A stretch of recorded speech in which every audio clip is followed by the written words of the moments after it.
Hi, I'm Ethan. I love muzzleloading. Today we're taking a look at a classic piece of American sporting arms history with this original Hawken signed by William Hawken. William Hawken, 1798 to 1855, was the fifth son of Christian Hawken.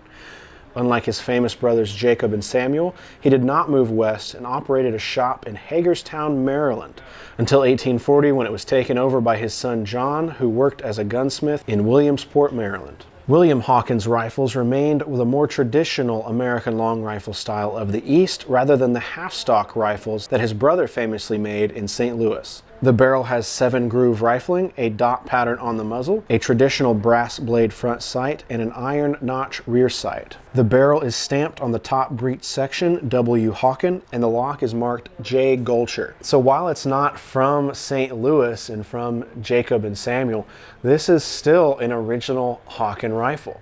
And I think that's something that's neat when we talk about the legend of the Hawken brothers. They still had sections of their family working in the same trade back east. And this is a prime example of an East Coast Hawken that is still a Hawken. I think this is an interesting piece of muzzleloading history because it's a little bit of a hybrid between the Eastern long rifle that we know and love and the St. Louis-based Hawken sporting rifle that soon, traveled west and clomb over the Rockies. This rifle represents a neat in-between, I think, between that Eastern long rifle and the Western short hunting or sporting rifle. We have several characteristics here that show us that this is made in a similar time period.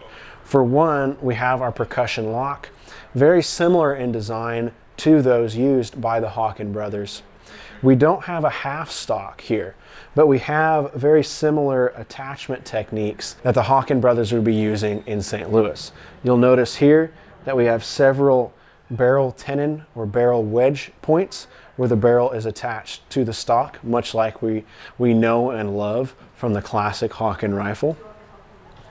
And back here we also have a narrower, a little bit tighter, I would describe, a little bit sharper butt stock back here. We're sharing a very similar butt plate profile here between the East and the West Hawkens, but here we have a very large, very ornate Eastern styled patch box that we didn't see in the Western St. Louis Hawken rifles. When we look at this butt stock, kind of starting at the rear and working forward, the slenderness of it really makes it feel almost like a smaller statured person's rifle. We have about 13.5 inches or so from the lock bolt to the butt plate here. So not super long, and I think that length contributes to kind of a small appearance to it, but really in holding it and handling it, it feels like a comfortable rifle. That light rear end is really offset by a large heavy barrel here out in the front. And the wall is about 1/4 of an inch thick, and so we imagine that all the way around, this becomes a fairly front end heavy rifle. Again, a little bit similar to those Western Hawkens where we started to get into heavy barrels and durable barrels to move west. Coming up to the crest of the stock here, we have a sheet brass wrist repair here. I imagine this is an older repair, judging by the condition of the brass, but what I think is neat about this is we have several screws holding this in. Screws are not uncommon when it comes to muzzleloader use, even American long rifle use here, but they offer just a nice point of interest, I think, on this wrist repair.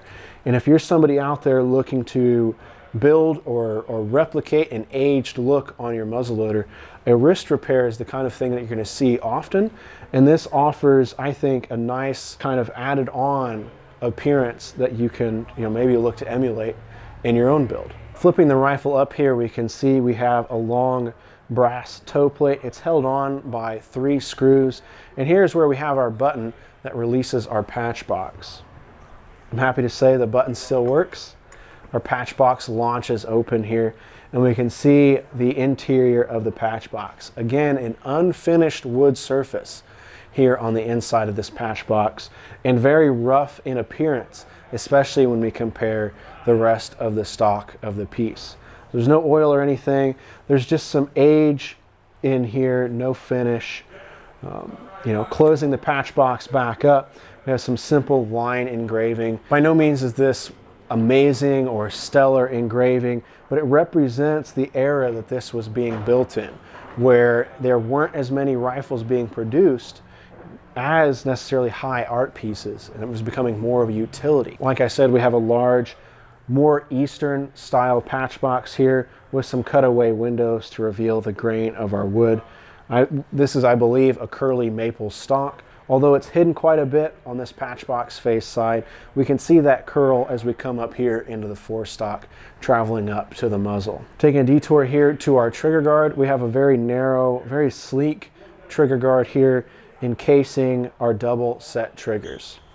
The trigger guard has some filed faces here and some wedding bands. Not very crisp lines here, and there's signs of wear of being held and used, which I love to see on these original pieces. Up here at our lock, we have a J. Gulcher engraved lock here, just your typical percussion lock. We have our nipple and our drum attached to the barrel. And just below the drum on the lock plate, you can see the J. Gulcher signature there. Flipping up to the top here, we have a very simple short barrel tang. It's held in by a single screw going in through to our trigger plate down here. As we come up to our barrel here, there's not a lot to write home about. Like I said, when we're getting into this period of muzzleloaders and of firearms in general, we're kind of shifting to a more streamlined utility, more of a production-focused mindset as we're producing firearms. Come up here to about the middle of the forestock, we have our first brass wedge plate, and this goes through to either side. We have our typical barrel pins. In total, we have 4 barrel wedges or barrel tenons in through here. Notably though, the one here at the forestock is the only one with a plate around it. That's something to take note of if you're looking to reproduce something like this. Keeping with the theme of simplicity when it comes to this rifle in particular, our ramrod pipes and our entry pipes are simple brass pipes. It's just the brass itself is molded around. There's no decoration. It's just a rolled set of pipes. Again, nothing to write home about, but elegant in its simplicity. We have a real transition here between how arms are manufactured, and you start to do things like making simple ramrod pipes and entry thimbles here to streamline that process.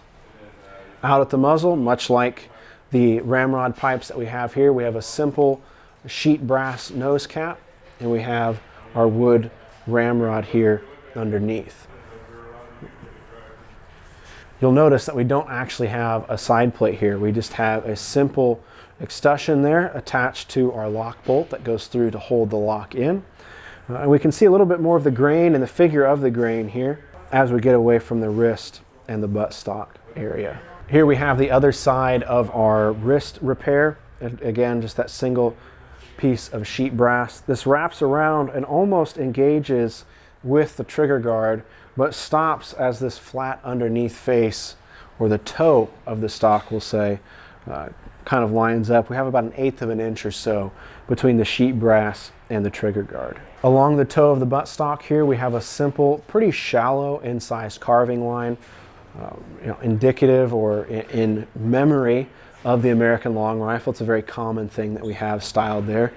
And then in the same execution process, we have very simple incised lines here in the buttstock, emulating that traditional C-scroll style engraving, but not nearly executed to the technical ability that we're used to seeing in some of the earlier long rifles. Keeping in the theme of this sleek and narrow buttstock back here, the cheek rest is just as narrow. It's not very pronounced at all off of the stock. We have a single simple molding line coming up from the cheek rest, and really I don't know if this is from use or if it's just how it was made, but it really makes me wonder if this cheek rest just over time softened with use. On top of the cheek rest, we have what I would call a federal eagle and scroll with a shield inlay there. There's no engraving on this though. Perhaps it was added later or left to be engraved later down the road. Much like the trigger guard and the other brass hardware, our brass butt plate is very simple as well. We have 3 facets up here on the top and no engraving on the main plate face here. We have 2 simple screws holding this down, but really looking at it from top down, we're getting into that narrow, sleek rifle that we see the late 18th century and into the early 19th century. Most importantly on this piece, we have the maker stamp W. Hawken here between the rear sight and our breech back here. Overall, I think if you're a fan of the Hawken rifles, this is a neat little detour into Hawken family history. In holding this, like I said, you have that heavy front and that short length of pull. I'm starting to feel that short length of pull with this, but it's not, you know, it's still a nice original muzzleloader. I mean, you can't complain about that. Looking down the sights, we have that same sight picture that we see on a lot of American long rifles, where we have a very low profile front sight and not a very deep notch in our rear sight. But when you bring this up, your eye is looking right down that barrel. You're right on it. You have enough drop here that everything just lines up and you're ready to go. I say it all the time, but the comfort and the absolute feel of an American long rifle, it just can't be beat. It's just natural the whole way through. When you pick one of these up and you're ready to go, it's just right there where you need it. And I think this is just another fine example of that. And I hope you've enjoyed taking a look at it with me here today. I'd like to thank the Rock Island Auction Company for giving me the opportunity to take a look at this original piece. If you'd like to see more or read a little bit more about this piece in particular, I encourage you to visit the Rock Island Auction Company social media pages for some more high quality photographs and information about this and any of the other muzzleloaders that we're talking about here today. I'm Ethan and I love muzzleloading. Thank you so much for watching. We'll catch you next time.